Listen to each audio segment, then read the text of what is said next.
آگے فرمایا ہے وَلَقَدْ أَرْسَلْنَا إِلَىٰ أُمَمٍ مِّن قَبْلِكَ، اور بلا شبہ یقیناً ہم نے آپ سے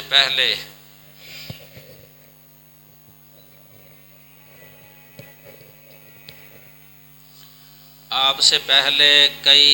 امتوں کی طرف رسول بھیجے۔ اممن امتن کی جمع ہے امت، امتوں کی طرف، کئی جو ہے نا یہ نکرے کی وجہ سے ترجمہ ہے، کئی امتوں کی طرف آپ سے پہلے کئی رسول بھیجے۔ فَأَخَذْنَاهُمْ بِالْبَأْسَاءِ وَالضَّرَّاءِ، تو ہم نے انہیں پکڑا یا پکڑ لیا، بالباسا تنگ دستی کے ساتھ، والضراء اور تکلیف کے ساتھ، لعلہم یتضرعون تاکہ وہ عاجزی کریں، تضرع عاجزی کرنا، تضرع۔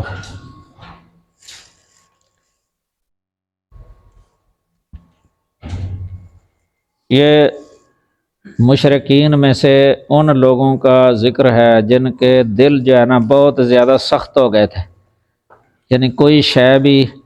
ان کے لیے مفید ثابت نہیں ہوتی تھی، نہ نبیوں کی تبلیغ وعظ و نصیحت اور نہ ہی یہ کتابیں، ما تغنی الآیات والنذر عن قوم لا یؤمنون، جیسا کہ اللہ نے فرمایا نا کہ یہ آیات بھی فائدہ نہیں دیتی اور نہ ہی ڈرانے والے ان لوگوں کو جو مانتے نہیں ہیں،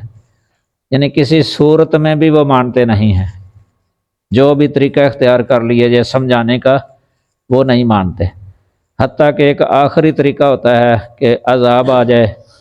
عذاب دیکھ کے بھی نہ ماننا، حالانکہ عام لوگ مان جاتے ہیں، جب عذاب آ جائے نا تو توبہ وغیرہ کرتے ہیں، سدھر جاتے ہیں، لیکن یہ ایسے لوگ ہیں کہ عذاب آنے کے بعد بھی جو ہے نا ان کی حالت اسی طرح کی، یہ مراد ہے لعلہم یتضرعون، یعنی تاکہ وہ عاجزی کریں، لیکن انہوں نے پھر بھی عاجزی نہیں کی۔ اس طریقے سے شیطان نے ان کو گمراہ کر دیا تھا کہ وہ اللہ کا عذاب آنے پر بھی اللہ تعالیٰ کی طرف رجوع کرنے کے بجائے دنیاوی اسباب ہی کو اس عذاب کا نتیجہ قرار دیتے رہے، یعنی ان کو اس طرف خیال ہی نہیں جاتا تھا کہ یہ ہمارے گناہوں کی وجہ سے عذاب آیا ہے، وہ مادی اسباب کی طرف ان کی نظر رہی، مادی اسباب کی طرف۔ تو فلولا اذ جاءہم باسنا تضرعوا، پھر انہوں نے عاجزی کیوں نہ کی، کیوں نہ عاجزی کی انہوں نے جب ان کے پاس ہمارا عذاب آیا، یعنی عذاب کو دیکھ کر تو عاجزی کرنی چاہیے تھی، ضروری تھی، لازمی تھی، ڈر جاتے، خوف کھا جاتے، لیکن پھر اس کے باوجود بھی انہوں نے عاجزی نہیں کی۔ وجہ کیا تھی؟ ولیکن قست قلوبہم، اور لیکن ان کے دل سخت ہو گئے تھے، اور لیکن ان کے دل سخت ہو گئے تھے۔ وَزَيَّنَ لَهُمُ الشَّيْطَانُ مَا كَانُوا يَعْمَلُونَ، اور شیطان نے ان کے لیے خوش نما بنا دیا جو کچھ وہ کرتے تھے، جو کچھ وہ کرتے تھے۔ تو یہ اسی طرح یہ نا کلو حزب بما لدیہم فرحون، یعنی ہر گروہ جو ہے نا اپنے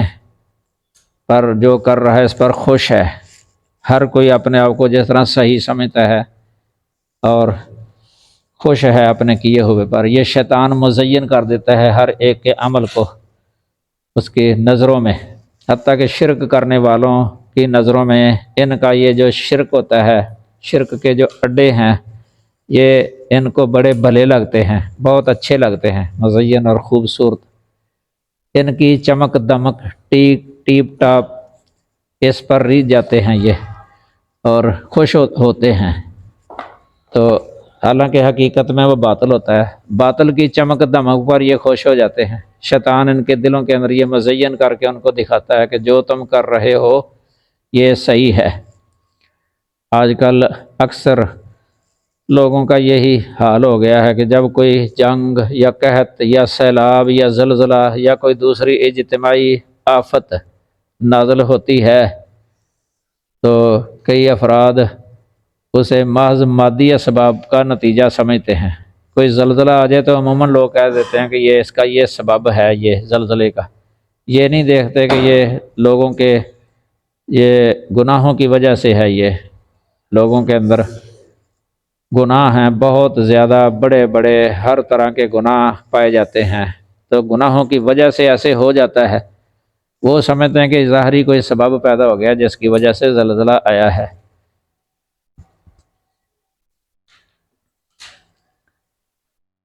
آگے اللہ تعالیٰ نے فرمایا ہے فلما نسو، پھر جب وہ بھول گئے، ما اس کو، ذکروا بہ،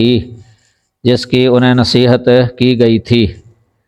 بھول گئے، فتحنا علیہم ابواب کل شیء، تو ہم نے ان پر ہر چیز کے دروازے کھول دیے، ہم نے ان پر ہر چیز کے دروازے کھول دیے۔ یہ مراد نعمتیں ہیں، نعمتوں کے دروازے کھول دیے، اللہ نے فراوانی کر دی، عیش اور آرام میں پڑ گئے، مگن ہو گئے۔ پھر بعد میں اللہ تعالیٰ کا پھر اچانک عذاب آیا۔ یہ بھی اللہ تعالیٰ کا طریقہ ہے، یہ کسی قوم کو اگر عذاب دینا ہو نا تو ایک چھوٹے عذاب دینے کے بعد کئی دفعہ فراوانی مزید کر دیتا ہے اللہ تعالیٰ، پھر وہ اور گناہ کرتے ہیں، زیادہ بڑھ جاتے ہیں، ان کو سب کچھ بھول جاتا ہے، تو اچانک پھر اللہ تعالیٰ کی پکڑ آ جاتی ہے۔ یہ حجت پوری کرنا بھی ہے، یہ نعمتیں دینا، حجت پوری کرنا۔ اللہ تعالیٰ اس طریقے سے جو ہے نا عذاب پھر نازل کر دیتا ہے۔ حالانکہ یہ مہلت دینا اصل مقصد ہوتا ہے نا کہ یہ توبہ کر لے، اب بھی توبہ کر لے، اب بھی توبہ کر لے، تو جو بندہ آتا ہی نہیں ہے، سمجھتا ہی نہیں ہے یہ کہ مجھے مہلت اس لیے دی گئی تھی کہ میں کہ توبہ کر لوں، یہ اللہ کی طرف سے نعمت تھی، پھر اللہ تعالیٰ کا عذاب پہلے سے بھی زیادہ آ جاتا ہے، پکڑ اچانک۔ فتحنا علیہم ابواب کل شیء حتی اذا فرحوا بما اوتوا، حتیٰ کہ جب وہ خوش ہو گئے اس کے ساتھ جو وہ دیے گئے، یعنی نعمتیں جو اللہ تعالیٰ نے ان کو دیں، مادی نعمتیں مراد ہیں، مادی نعمتیں، نعمتوں کی بھی قسمیں ہیں نا، ایک قسم ہے مادی اور ایک ہے روحانی، ایمان، تقوی، یہ بھی نعمتیں ہیں اللہ تعالیٰ کی، بہت بڑی نعمت ہے یہ، ایمان، اسلام، نیکی کرنے کی توفیق مل جائے، یہ بڑی نعمت ہے، یہ روحانی نعمتیں ہیں۔ یہ دنیا کا مال، اسباب، گاڑی مل جائے، کوٹھی مل جائے، کو باغات ہوں، ہر طرح کی فراوانی، آرام، آشائش، یہ سب سہولتیں، یہ مادی نعمتیں ہیں۔ کافروں کو بھی اللہ تعالیٰ دیتا ہے، بلکہ کافروں کو زیادہ دے دیتا ہے یہ نعمتیں، آرام دہ چیزیں، جس طرح نبی صلی اللہ علیہ وسلم کے دور میں کیسر و کسریٰ کو بہت زیادہ نعمتیں دی تھی اللہ تعالیٰ نے، سونا چاندی ان کے پاس، اسباب ظاہری دنیاوی وہ ان کے پاس، مادی نعمتیں بہت زیادہ تھیں ان کے پاس۔ نبی صلی اللہ علیہ وسلم ایک دفعہ جب آپ نے اپنی بیویوں سے الا کیا تھا، کمرے میں تھے، عمر رضی اللہ تعالیٰ عنہ گئے وہاں، آپ کی حالت دیکھی، چارپائی پر بستر بھی بچھا نہیں تھا، چارپائی کے وہ جو رسیاں ہوتی ہیں نا، وہ جسم نبی صلی اللہ علیہ وسلم کے جسم مبارک پر وہ رسیوں کے نشان بنے ہوئے تھے۔ عمر رضی اللہ تعالیٰ نے حیران ہی رہ گئے دیکھ کے، کہنے لگے کہ اللہ کے رسول، یہ کیسر و کسریٰ ان کے پاس نرم گدے ہیں، تو آپ اللہ کے رسول ہیں تو آپ کے لیے بستر بھی نہیں ہے، تو کیا آپ کے لیے کوئی نرم گدا نہ بنوا دیں ہم؟ آپ نے فرمایا کہ یہ اے عمر تو کے سوچ میں پڑا ہوا ہے، یہ ان کے لیے دنیا کے اندر جو ہے نا ان کو دے دی گئی ہیں نعمتیں، دنیاوی نعمتیں ان کو دے دی گئی ہیں دنیا کے اندر، ان کے لیے دنیا میں ہیں اور ہمارے لیے آخرت میں ہوں گی۔ مومن جو ہے نا اس کی نظر آخرت کی طرف ہوتی ہے، دنیا کی نعمتوں کو عارضی سمجھتا ہے، کتاب پڑھ لینا، وہ کتاب الرقاق صحیح بخاری کے اندر، اس میں اس طرح کی احادیث جمع کی ہیں امام بخاری نے، دنیا سے بے رغبت کرنے والی، آخرت کی طرف توجہ دلانے والی۔ یہ دنیا کی نعمتیں دیکھ کے ہی کئی بندے گمراہ ہو جاتے ہیں ان کی وجہ سے۔ یہ صوفیہ جو ہے نا تصوف کی کتابوں کے اندر دنیا کو یا دنیاوی نعمتوں کو حجابات کہتے ہیں، ویسے ان کی اصطلاح میں حجاب یعنی آخرت کے آگے یہ پردے ہیں، یہ دنیا یعنی دنیا کی طرف آخرت کی طرف توجہ نہیں ہونے دیتی، دنیا جو ہے نا اس سے توجہ اپنی طرف پھیر لیتی ہے بندے کی توجہ، دنیا کی نعمتیں، ان نعمتوں کے اندر پڑھ کے جو ہے نا انسان غافل ہو جاتا ہے آخرت سے۔ یہ مال اولاد ان کے بارے میں فرمایا نا الہاکم التکاثر حتی زرتم المقابر، یا یہ تکاثر فی الاموال والاولاد، یہ اولاد میں تکاثر، مال میں تکاثر، اس نے تم کو غافل کر دیا، آخرت سے غافل کر دیا۔ آخرت سے غافل کرنے والی بہت ساری چیزیں ہیں، تو اس لیے ان کو فتنہ بھی کہا گیا ہے، انما اموالکم و اولادکم فتنہ۔ فتنہ اس لیے کہا گیا کہ یہ آخرت سے پھیر دینے والی ہے اور دین سے پھیر دینے والی ہیں،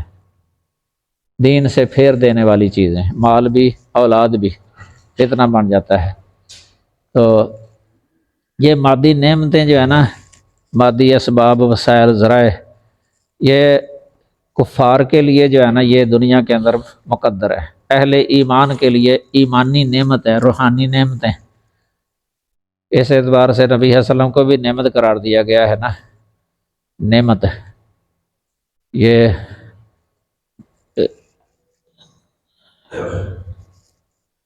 عبداللہ بن عباس رضی اللہ تعالی عنہ نے نعمت کی تفسیر نبی صلی اللہ علیہ وسلم کے ساتھ کی ہے، یعرفون نعمت اللہ ثم ینکرونہا، یہ اللہ کی نعمت کو پہچانتے ہوئے انکار کرتے ہیں، یعنی ایمان نہیں لائے آپ پر۔ کفار قریش بڑی نعمت ہے، بلکہ من کے ساتھ اس تعبیر کی ہے نا، لقد من اللہ علی المؤمنین اذ بعث فیہم رسولا من انفسہم، یہ من یا منا، یہ النعمت العظمیٰ اس کا معنی ہوتا ہے لغت کے اندر۔ راغب اصفہانی نے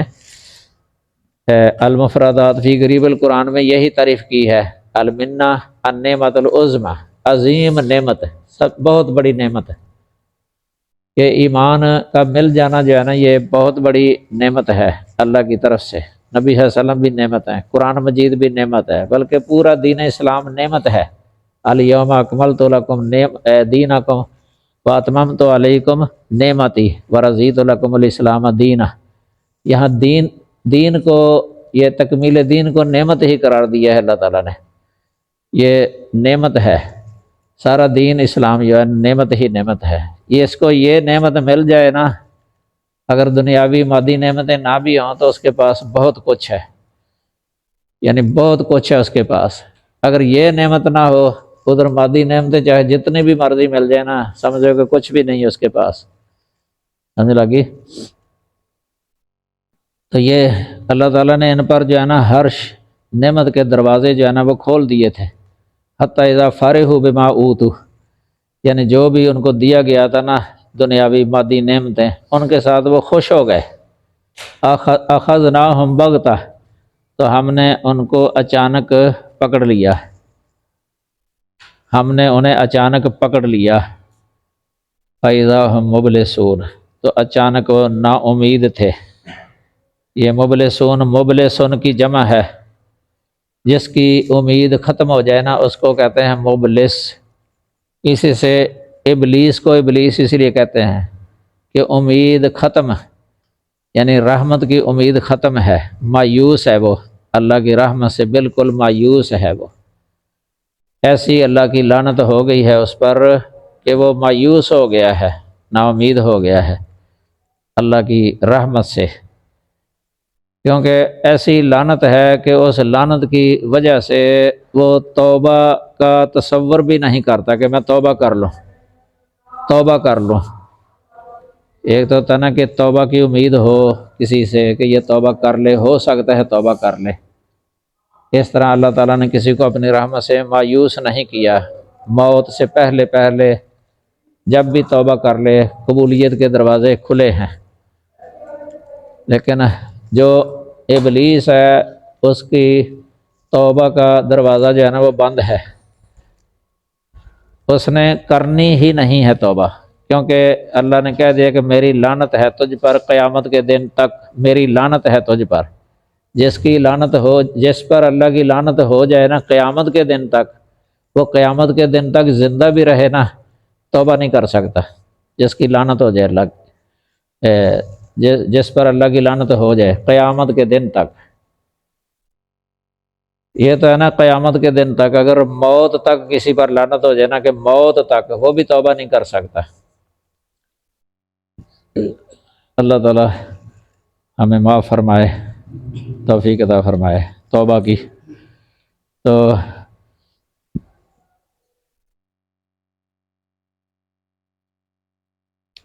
اس سے یہ بھی پتہ چلتا ہے کہ اگر کوئی بہت سارا مال دے دیا گیا ہو،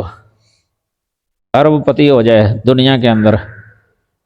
آج کل تو یہ مقابلہ بازی بھی ہوتی ہے نا مال کے اندر،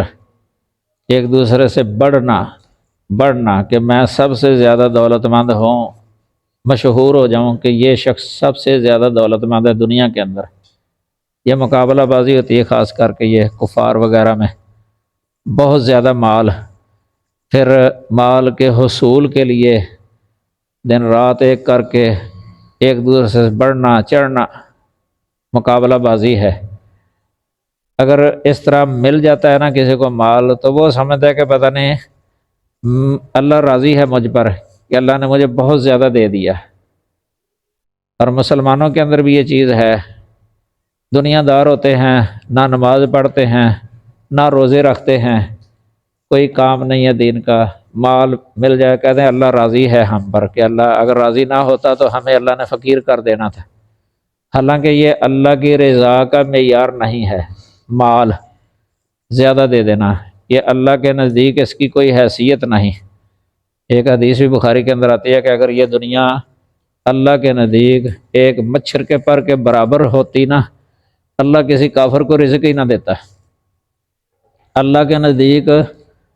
اس کی کوئی حیثیت نہیں ہے۔ یہ کافروں کو اللہ تعالیٰ اتنی دولت دے دیتا تھا جو سنبھالی نہیں جاتی تھی۔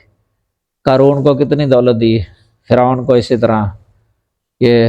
جتنے کافر بادشاہ دنیا کے اندر ہوئے ہیں، اب بھی جو ہیں، اب بھی ائمۃ الکفر، ان کے پاس سونے کی وہ اشیاء ہیں۔ یہ ٹرمپ کے بارے میں اخبارات میں آتا رہا کہ سونے کا ہوائی جہاز ہے، سونے کا، تو اتنی دولت، لیکن یہ کچھ کام نہیں آئے گی۔ اور اللہ تعالیٰ کے نزدیک سب سے زیادہ مبغوض ہوتے ہیں اس طرح کے لوگ کہ نعمتیں زیادہ ملتی ہیں، دینداری کوئی نہیں ہے، ایمان نہیں ہے، نیکی کوئی نہیں، نہ شکری اللہ کی، یہ اللہ کے نزدیک مبغوض ہوتے ہیں اس طرح کے لوگ۔ یہ اللہ کی رضا کی بالکل دلیل نہیں ہے، زیادہ فراوانی مل جائے، مال زیادہ مل جائے، نعمتیں مل جائیں۔ کئیوں کا کاروبار پہلے نہیں چلتا تو کہتے پتہ نہیں اللہ ناراض ہے ہم سے، کاروبار نہیں ہے۔ جب کاروبار چل جاتا ہے کہتے اللہ راضی ہو گیا ہے۔ دین دار ہوتے ہی نہیں ہیں، بالکل بے دین ہوتے ہیں، تو یہ بات کہتے ہیں کہ اللہ راضی ہو گیا ہم سے۔ کئی الیکشن میں کامیاب ہو جاتے ہیں، کہتے ہیں اللہ راضی ہو گیا ہم سے، مبارکیں دیتے ہیں، الیکشن میں کامیابی ہو گئی جی، اللہ راضی۔ اگر ہار گئے تو اللہ ناراض ہے، پتہ نہیں ہم سے کوئی غلطی ہو گئی ہے اس لیے اس طرح ہو گیا ہے۔ حالانکہ یہ معیار نہیں ہے اس چیز کا، اللہ کی رضا کا یا ناراضگی کا۔ تو یہ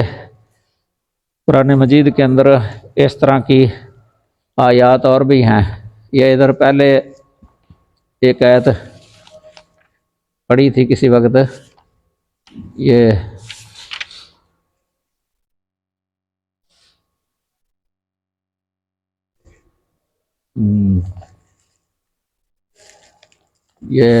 میرا سورۃ آل عمران کی ہے، یہ 3 دیکھو واضح ہے، وَلَا يَحْسَبَنَّ الَّذِينَ كَفَرُوا أَنَّمَا نُمْلِي لَهُمْ خَيْرٌ لِأَنفُسِهِمْ یہ ہرگز نہ خیال کریں، جن لوگوں نے کفر کیا ہے وہ ہرگز یہ خیال نہ کریں کہ بے شک جو ہم ان کو مہلت دیتے ہیں یہ ان کے لیے بہتر ہے۔ انما نملی لہم لیزدادوا اثما، ہم تو انہیں مہلت صرف اس لیے دیتے ہیں تاکہ یہ گناہ میں اور زیادہ ہو جائیں۔ وَلَهُمْ عَذَابٌ مُّہِینٌ، اور ان کے لیے عذاب مہین ہے۔ مہین کا معنی ہوتا ہے رسوا کرنے والا، رسوا کرنے والا عذاب ہے۔ اس طرح کی آیات اور بھی ہیں قرآن پاک کے اندر جن سے پتہ چلتا ہے کہ دنیا کا مال کثرت سے مل جانا جو ہے نا، یہ اس کا یہ مطلب نہیں ہے کہ اللہ تعالیٰ راضی ہو گیا ہے، یا یہ تو ادھر اصل وجہ یہ بتائی ہے کہ دل کے اندر قسوت ہے، ان کے دلوں کے اندر سختی، کہ ان کو توفیق نہیں ملتی جھکنے کی۔ یہ فَقُطِعَ دَابِرُ الْقَوْمِ الَّذِينَ ظَلَمُوا، تو ان لوگوں کی جڑ کاٹ دی گئی، کاٹ دی گئی جڑ، جنہوں نے ظلم کیا تھا۔ جڑ کاٹ دینے کا مطلب ہوتا ہے نیست و نابود کر دینا، ان کو ختم کر دینا، یعنی اس طرح ختم کر دینا کہ آگے ان کی نسل بھی نہ ہو۔ جڑ ختم کر دیں، استیصال بھی عربی میں اس کو کہتے ہیں، استیصال یعنی اصل سے اکھاڑ دینا۔ اصل فارسی کے اندر بیخ کنی کہتے ہیں، بیخ کنی یعنی جڑ اکھاڑ دینا۔ والحمد للہ رب العالمین، اور سب تعریف اللہ کے لیے ہے جو سب جہانوں کا رب ہے، سب تعریف اللہ کے لیے ہے۔ یہ تعریف اس لیے کہا گیا ہے کہ جو لوگ زمین میں ظلم کرنے والے ہوتے ہیں نا، ظالم لوگ بھی تنگ ہیں ان سے، پاسداری نہیں، لوگوں کو نقصان پہنچانے والے، ظلم زیادتیاں کرنے والے، بہت بڑے جو کئی دفعہ اشتہاری ملزم نہیں ہوتے، لوگوں کی زندگی اجیرن کر دیتے ہیں، تو ایسے لوگوں کو اگر ختم کر دیا جائے تو سکون کا سانس نکلتا ہے، مظلوم سکون میں ہو جاتے ہیں۔ تو اس وقت اللہ تعالی مثلاً ان کو ہلاک کر دے اس طرح کے ظالموں کو، پھر اللہ کے لیے تعریف ہی ہے نا کہ اللہ نے بہت اچھا کیا ہے۔ یہ اللہ تو جو بھی کرتا ہے اچھا ہی ہوتا ہے نا، کیونکہ اللہ ظلم تو کسی پر نہیں کرتا، ذرہ سا بھی ظلم نہیں کرتا اللہ تعالیٰ کسی پر۔ یہ اللہ کی صفت نہیں ہے ظلم کرنا، اللہ کی صفت ہے عدل کرنا۔ عدل، یہ اللہ کا عدل ہے ان کے ساتھ، یہ اللہ نے اپنے عدل کے ساتھ معاملہ کیا ہے، ان ظالموں کو جو ہلاک کیا ہے، ان کا جو استیصال کیا ہے، یہ اللہ کا عدل ہے، انصاف ہے۔ تو اس لیے اس پر اللہ تعالیٰ کی تعریف جو ہے نا وہ کی گئی ہے، الحمدللہ رب العالمین کہہ کے۔ تو کیونکہ یہ اللہ نے اپنی مخلوق پر رحمت کی ہے، مظلوموں پر رحمت کی ہے، اس لیے الحمدللہ رب العالمین۔ قل ارأیتم ان اخذ اللہ سمعکم و ابصارکم، کہہ دو کیا تم نے دیکھا اگر اللہ تمہاری سماعت اور تمہاری نگاہوں کو پکڑ لے اس سے مراد ختم کرنا ہے کہ تمہاری قوت سماعت ختم کر دے، تمہاری نگاہوں کو ختم کر دے، وختم علی قلوبکم، اور تمہارے دلوں پر مہر کر دے۔ من الہ غیر اللہ، کون ہے اللہ کے سوا کوئی الہ برحق، یاتیکم بہ، جو لے آئے یہ تمہارے پاس، جو لا دے تمہیں یہ، یعنی تمہاری قوت سماعت اور تمہاری نگاہیں تمہیں دے لے آئے تمہارے پاس، کون ہے؟ اسے پتہ چلتا ہے کہ الہ کی خاصیات میں سے ہے، یہ الہ کی خاصیات میں سے یہ بھی ہے کہ ایسا کام کر کے دکھا دے جو کسی سے ہو ہی نہ سکے۔ یہ اس دن میں نے بتایا تھا، ما لا یقدر علیہ الا اللہ، ان امور میں یعنی اگر کسی کو سمجھے جو اللہ کے ساتھ خاص ہے، ما لا یقدر علیہ الا اللہ، مخلوق میں بھی وہ سمجھے کہ وہ بھی یہ کر سکتے ہیں، یہ اس کو الہ بنانا ہے، الہ کے خاصیات کسی میں ثابت کرے نا تو اس کو الہ بنانا ہے۔ اس لیے یہاں بھی یہ لفظ اللہ نے الہ کا استعمال کیا ہے، کیونکہ الہ ہی یہ کر سکتا ہے کہ اگر کوئی نگاہ کسی کی اس طرح چھینی گئی ہو تو اس کو واپس لوٹا دینا، یا قوت سماعت ختم ہو جائے تو اس کو واپس لوٹا دینا۔ ایک تو ہوتا ہے نا تدبیر کے ساتھ، یہ نہیں اس میں آئے گا تدبیر، جس طرح ڈاکٹر آپریشن کر دیتے ہیں، مثلا کوئی بینائی ختم ہو گئی، آپریشن کر دیا، اینک لگ گئی، یہ ما تحت الامور یا ما تحت الاسباب امور میں سے ہے، یہ تدبیر، تدبیر کے تحت، یہ اس میں نہیں آئے گا۔ اس میں یہ ہے کہ مثلا ویسے ہی حکم کرتا ہے وہ بینائی کو کہ واپس آ جا، تو بینائی واپس آ جائے، یا قوت سماعت کو امر کیا تو کہ واپس آ جائے، یعنی نبینے کو کہنا کہ بینا ہو جا، بہرے کو کہنا کہ سننے لگ جائے، مثلا سننے والا بن جائے، تو اسی وقت وہ سننے والا بن جائے، یعنی کن فیکون کے تحت جو ہے نا، اس طرح یہ الہ کی خاصیات میں سے ہے۔ ویسے اس میں ایک قسم یہ بھی بن جاتی ہے، یعنی ایسی، یعنی سلب کر دینا نگاہ کو، کہ وہاں ڈاکٹر بھی کہہ دیتے ہیں کہ اس کا علاج نہیں ہے۔ آپ نے دیکھا ہوگا کئی نبینوں ڈاکٹروں کے پاس جاتے بھی ہے نا، ڈاکٹر کہہ دیتے ہیں کہ اس کی جو ہے نا پیچھے بینائی نہیں ہے،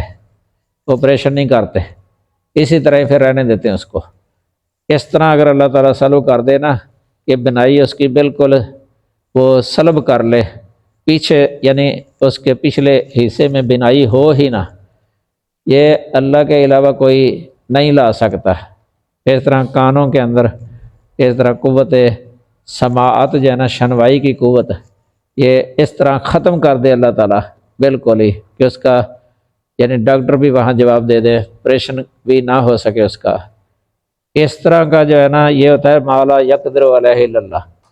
یہ جو کر سکے اس کو الہ کہا جائے گا، اور الہ چونکہ اللہ کے علاوہ کوئی بھی نہیں ہے،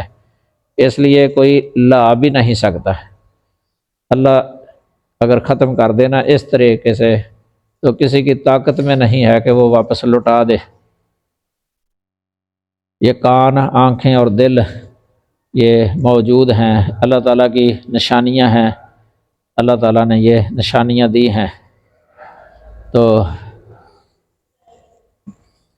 یہ نعمتیں ہی ہیں نا اللہ تعالیٰ کی، کان، آنکھ، زبان وغیرہ، یہ دل بہت بڑی نشانی ہے اللہ تعالیٰ کی قدرت کی۔ تو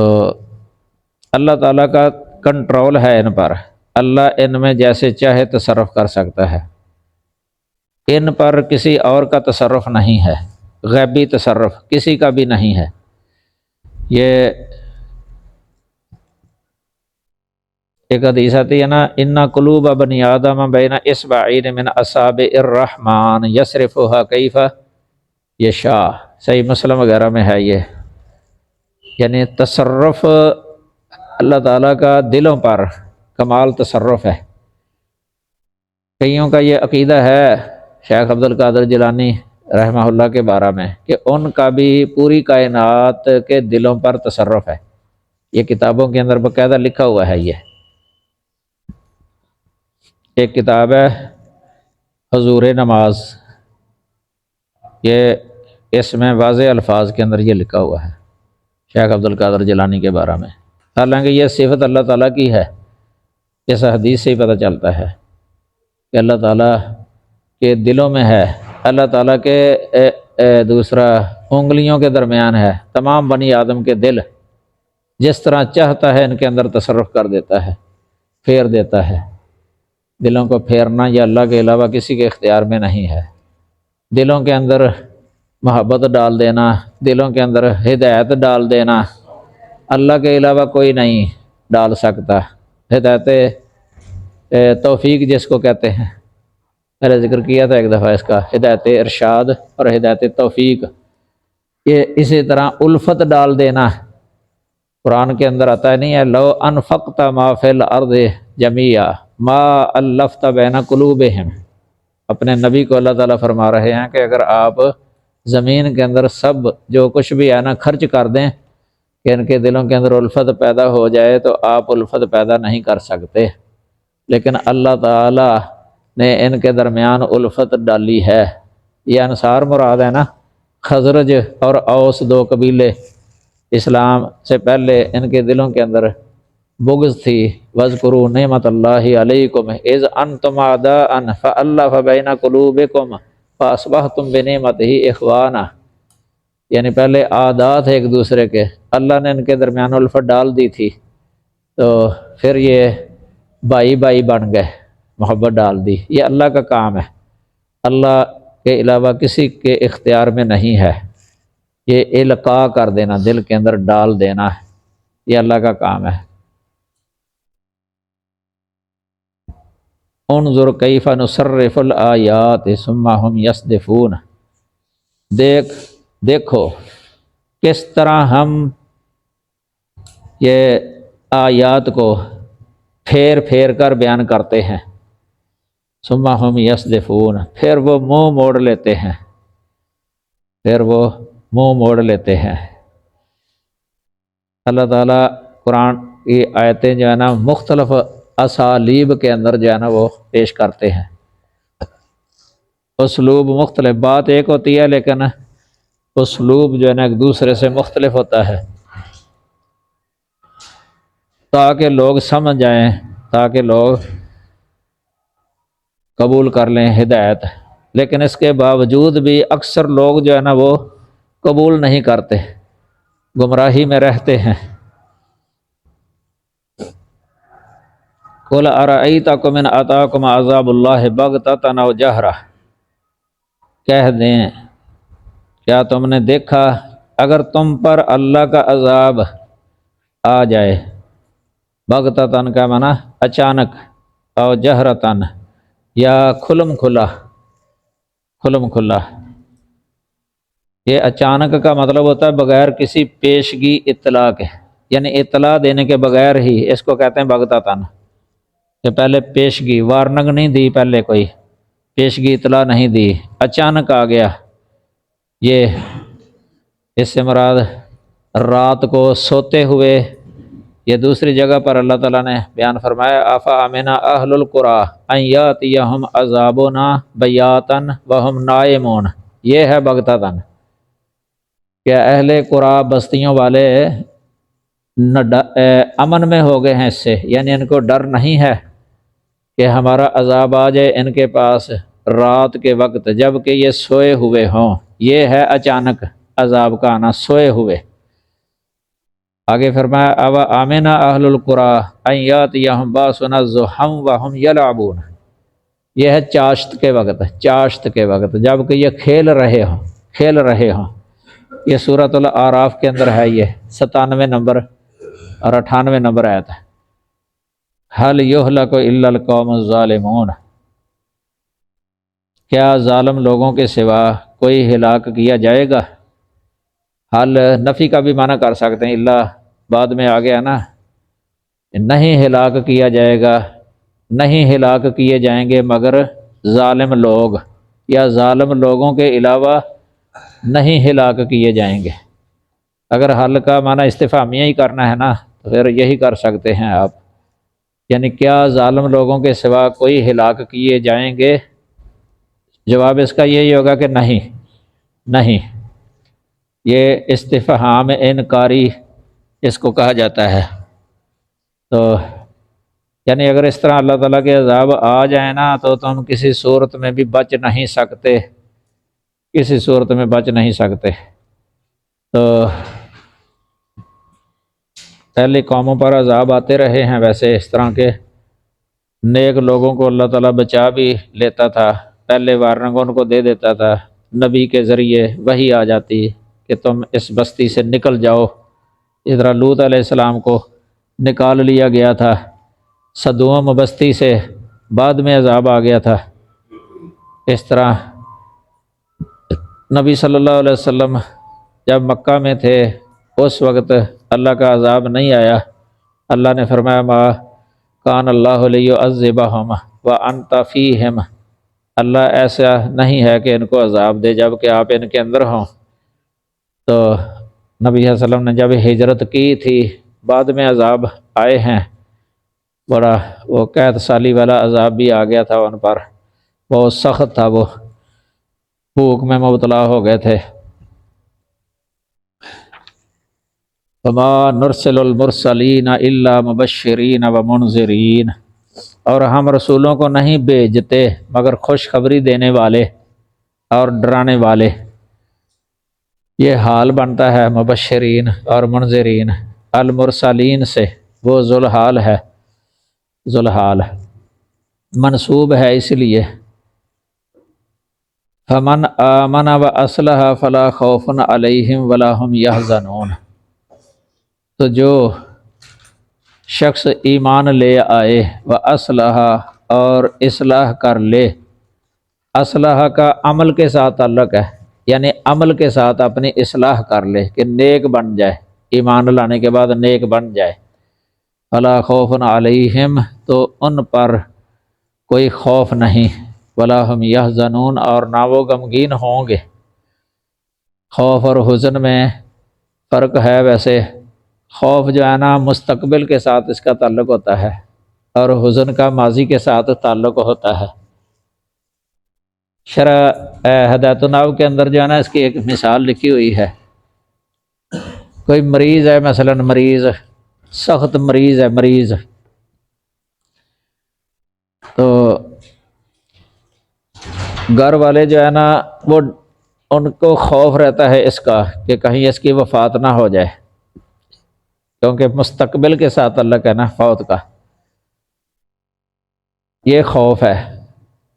لیکن جب وفات ہو جائے نا تو اس وقت جو دلوں کے اندر کیفیت ہوگی نا وہ حزن ہے، کیونکہ اس کا ماضی کے ساتھ تعلق ہے، جو وقوع ہو گیا ہے نا، یعنی وفات جو ہو گئی اس کی، وہ ہونے کے بعد جو ہے نا وہ حزن ہے، کیونکہ ماضی میں ہو گئی ہے موت، ماضی ہو گیا، گزر گیا، اس پر حزن ہے۔ نبی صلی اللہ علیہ وسلم نے فرمایا تھا نا، کہا تھا ابراہیم کی وفات کے وقت، انا بے فراق کا یا ابراہیم لمحزونون محزونون ولا نقول الا ما یرضی بہ ربنا، یہ محزونون لفظ بولا انہوں نے، فراق ہو گیا نا ماضی، لیکن جب بیمار ہو بچہ تو اس وقت حزن خوف ہوتا ہے دل کے اندر، خوف کہ یہ بچہ جو ہے نا کہیں اس کی وفات نہ ہو جائے۔ آنے والے نقصان کا جو اندیشہ ہوتا ہے نا دل کے اندر، آنے والے نقصان کا، اس کو خوف کہتے ہیں، اور جو واقعہ ہو جاتا ہے نا اس کے بعد پھر حزن کہتے ہیں، حزن، دونوں کی نفی کر دی ہے اللہ تعالیٰ نے۔ والذین کذبوا بآیاتنا یمسهم العذاب بما كانوا یفسقون، اور جن لوگوں نے جھٹلایا ہماری آیتوں کو، یمسهم العذاب، انہیں عذاب پہنچے گا، انہیں عذاب مس کرے گا، مسا یمسو چھونا ہوتا ہے اس کا معنی، مسیس مصدر اس کا آ جاتا ہے، مس بھی آ جاتا ہے، مس۔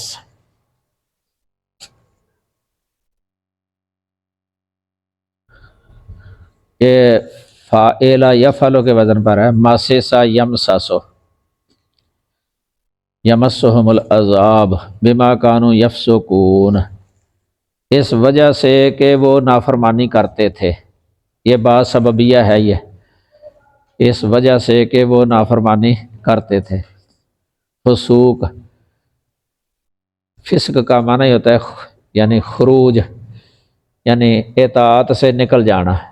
نافرمانی اس لیے اس کا معنی کر لیا جاتا ہے کہ اطاعت سے نکل جانا، فسوق۔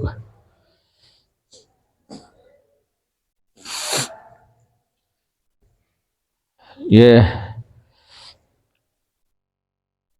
تکذیب یہ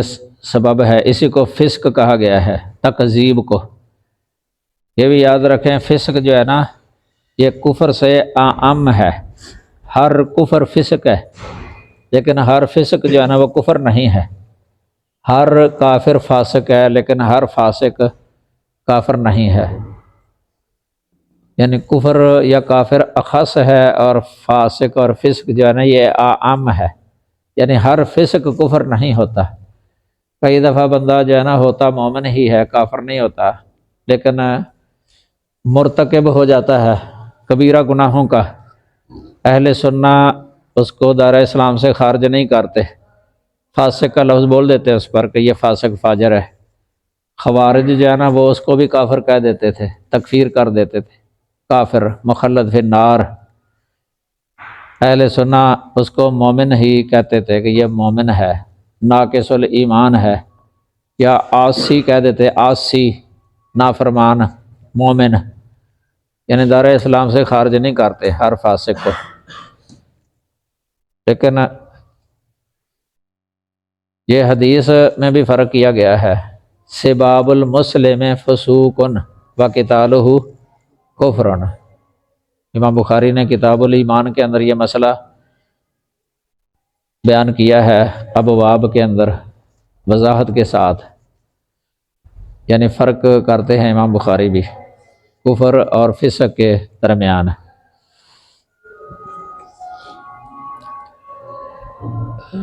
قل لا اقول لکم عندی خزائن اللہ، کہہ دیں میں تم سے نہیں کہتا، لا اقول لکم میں تم سے نہیں کہتا، عندی خزائن اللہ میرے پاس اللہ کے خزانے ہیں۔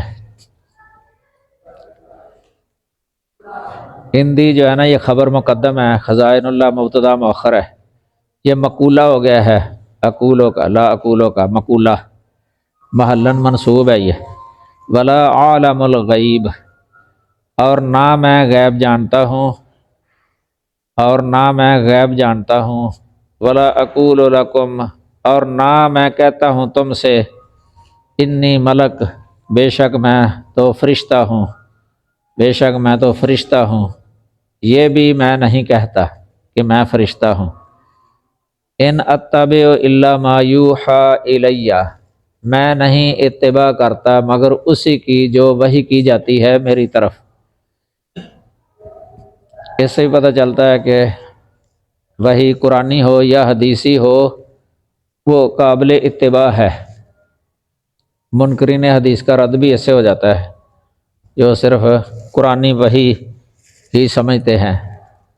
کیونکہ نبی صلی اللہ علیہ وسلم تو اعمال جو کیا کرتے تھے نا یہ سنت سے جو ثابت ہیں وہ بھی کرتے تھے، وحی جو آتی تھی سنت، اور قرآن میں جو ہے وہ بھی کرتے تھے، تو آپ تو اتباع کرتے تھے۔ اس سے پتہ چلا کہ ادھر جو حصر کے ساتھ آپ نے فرمایا نا کہ میں صرف وحی کی ہی پیروی کرتا ہوں، اس سے پتہ چلتا ہے کہ جو بھی آپ نے پیروی کی ہے نا وہ وحی کی ہی کی ہے، وحی سے باہر نہیں ہے، تو دونوں وحی ہیں۔ اس سے ان کا بھی رد ہو جاتا ہے جو نبی صلی اللہ علیہ وسلم یا دوسرے انبیاء کے بارے میں یہ عقیدہ رکھتے ہیں کہ وہ اللہ تعالیٰ کے خزانوں کے مالک ہیں، اور مختار کل کہتے ہیں انہیں، اور یہاں تک بھی کہہ دیتے ہیں کہ دنیا کے اندر آپ رزق تقسیم کرتے ہیں، جس کو جتنا دینا چاہیں دے دیتے ہیں۔ یہ کتابوں کے اندر عقیدہ لکھ دیا گیا ہے، ایک کتاب ہے توحید اور حقیقت شرک، کتاب قادری کی ہے یہ۔ اس کتاب کے اندر کئی جگہ پر یہ عقیدہ لکھا ہوا ہے کہ اس دنیا کے اندر رسول اللہ صلی اللہ علیہ وسلم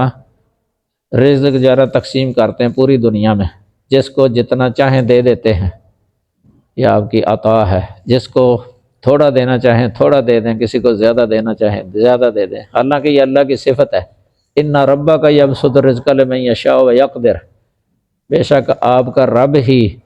وہ جس کے لیے چاہتا ہے رزق فراہ کر دیتا ہے، اور جس کے لیے چاہتا ہے تنگ کر دیتا ہے۔ یہ اللہ تعالیٰ کا کام ہے، کام اللہ کا ہے تو نسبت ادھر کر دیتے ہیں انبیاء کی طرف، حالانکہ نبیوں کو بھی رزق اللہ ہی دیتا تھا،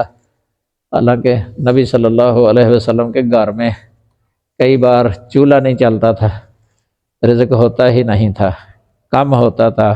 پانی کھجوروں پر گزارا کر لیتے۔ تو آپ کے گھر کئی دفعہ مہمان آ جاتے، صحابہ کرام ان کی یعنی کوئی چیز دے دیتے تھے، تحفہ بھیج دیتے صحابہ کرام آپ کے گھر، یا آپ کو کئی دفعہ بھوک لگی ہوتی تھی۔ خیبر کے موقع دیکھ لو، خندق کے موقع پر جانا، کتنے بھوک لگی ہوئی تھی نبی صلی اللہ علیہ وسلم کو، شدید بھوک میں مبتلا تھے۔ اس طرح کئی مواقع ہیں اس طرح کے، کھانے پینے کے لیے کچھ ہوتا نہیں تھا۔ ایک دفعہ آپ صلی اللہ علیہ وسلم اور ابوبکر اور عمر رضی اللہ عنہما تینوں کو شدید بھوک لگی تھی۔ دوپہر کے وقت نکلے، ابو الہیثم انصاری کے گھر میں چلے گئے کہ کوئی کھانے کے لیے کوئی شے پینے کے لیے کوئی مل جائے گی۔ ان کی بیوی گھر میں نہیں تھی، وہ گھر میں نہیں تھے، بیوی اکیلی گھر میں تھی۔ اس سے پوچھا اینَ بالُکَ، تیرا شوہر کدھر ہے؟ کہنے لگی کہ وہ باغ میں گئے ہوئے ہیں ہمارے لیے کوئی پانی لینے کے لیے۔ تھوڑی دیر ہوئی تھی وہ بھی آ گئے، بہت خوشی ہوئی ان کو، نبی صلی اللہ علیہ وسلم کو گلے لگایا، بہت خوش ہو گئے تھے، بہت زیادہ ہی۔ پھر باغ میں لے گئے، آپ کو سائے میں بٹھایا، چٹائی بچھائی تھی، سائے میں نیچے ٹھنڈا پانی پیش کیا، اور بکری کا گوشت یا بکری کے بچے کا گوشت پکایا تھا وہ کھلایا۔ پھر نبی صلی اللہ علیہ وسلم نے کہا کہ دیکھو اللہ تعالیٰ نے ہمیں خالی پیٹ نکالا تھا گھروں سے، اب واپس جانا ہے تو پیٹ بھرے ہوئے ہیں، اللہ نے کھلا دیا ہے۔ تو یہ وہ نعمتیں ہیں جن کے بارے میں تم سے سوال کیا جائے گا۔ ثم لا تسألن یومئذ عن النعیم، یہ آیت پڑھی تھی اس وقت آپ نے۔ اس آیت کے تفسیر میں بھی یہ حدیث لکھی ہوتی ہے، مفسرین نے تفسیر قرطبی میں بھی لکھی ہے، ابن کثیر وغیرہ میں۔ کئی مواقع ہیں، کئی مواقع۔ تو لیکن یہ عقیدہ رکھتے ہیں کہ نبی صلی اللہ علیہ وسلم مختار کل ہیں، اور رزق جو ہے نا وہ آپ ہی تقسیم کرتے ہیں پوری کائنات میں۔ ایک بخاری کے اندر حدیث آتی ہے کتاب الزکوٰۃ کے اندر، باب الاستعفاف عن المسألہ، سنن نبی داؤد میں بھی ہے یہی باب۔ حکیم بن حزام آئے تھے نبی صلی اللہ علیہ وسلم کے پاس، یا انصار آئے نبی صلی اللہ علیہ وسلم کے پاس، انہوں نے آپ سے سوال کیا، آپ نے ان کو دیا، ایک وقفے کے بعد پھر آئے، پھر مانگا، پھر دیا، تیسری بار پھر آئے، وہاں لفظ آتا ہے حتیٰ نفد ما عندہ، حتیٰ کہ جو آپ کے پاس تھا وہ ختم ہو گیا۔ پھر آپ نے فرمایا کہ میرے پاس جو شے ہوتی ہے نا تو وہ تو میں دے دیتا ہوں، ذخیرہ بنا کے نہیں رکھتا میں اپنے پاس، لیکن جو صبر کر لے اللہ اسے صبر دے دیتا ہے، جو سوال سے بچ جائے اللہ اس کو بچا لیتا ہے۔ من یستعف یعفہ اللہ ومن یتصبر یصبرہ اللہ، اس طرح کی یہ حدیثیں موجود ہیں۔ تو مختار کل جو ہوتا ہے اس کے خزانے کے اندر تو کبھی کمی آئی ہی نہیں، اللہ مختار کل ہے نا۔ اللہ کے بارے میں رسول اللہ صلی اللہ علیہ وسلم نے فرمایا، مسلم کے اندر حدیث ہے کہ اگر سارے لوگ پہلے پچھلے جن اور انسان ایک میدان کے اندر جمع ہو جائیں، سب اکٹھے ہو جائیں، پھر اللہ تعالیٰ سے وہ اپنی تمنا کے مطابق ہر کوئی سوال کرے، اللہ تعالیٰ ہر ایک کو اس کی تمنا کے مطابق دے دے، تو پھر بھی اللہ تعالیٰ کے خزانوں کے اندر ذرا سی بھی کمی نہ واقع ہو، مگر اتنا وہ سمجھانے کے لیے فرمایا کہ جو دیا ہے سب کو، اس کی نسبت جو ہے نا اس کے ساتھ جو اللہ کے پاس ہے اس طرح ہوگی کہ اس طرح سمندر کے اندر کوئی اپنی انگلی تھوڑی سی ڈبو دے کے نکال لیتا ہے، جتنا انگلی کو لگا ہوا ہے نا پانی، یہ ہے جو سب کو دے دیا اللہ تعالیٰ نے اس کی تمنا کے مطابق، باقی سارا سمندر وہ اللہ کے پاس یعنی خزانے۔ اب اس کی کیا نسبت ہے سمندر کے ساتھ، مطلب کہ اللہ کے خزانے کے اندر کبھی کمی نہیں آتی، یہ ہے مختار کل۔